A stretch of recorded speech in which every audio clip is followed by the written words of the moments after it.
Britain's new Prime Minister Boris Johnson will speak on the phone with the President of the European Commission, Jean-Claude Juncker, in just over an hour from now, and that's according to an EU spokesperson.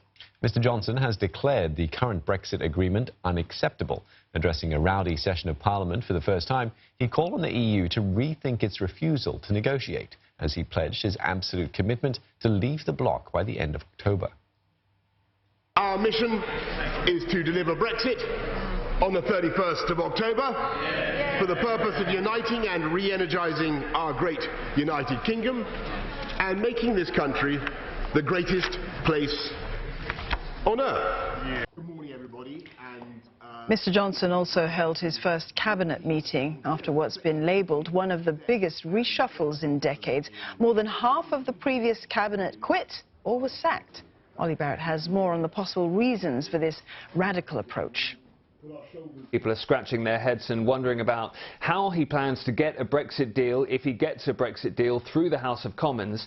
If he has a party in which there are a number of MPs who are not best pleased with him because they've been swept out of cabinet in this ruthless cabinet reshuffle, and if he has put so many Brexiteer MPs in his own cabinet, people who are loyal to the idea of leaving the European Union on October the 31st, come what may. That is why it is leading a lot of people to suspect that what Boris Johnson is doing here is going for broke, effectively. Or if we do end up with a general election as a result of all of this, that he does have that campaign machine around him, because he's also surrounding himself with a number of important figures from the Vote Leave campaign of 2016. So the cabinet that Boris has put together, many people believe, is him starting early ahead of what could be an upcoming general election. The atmosphere has changed in the House of Commons with this change in Prime Minister.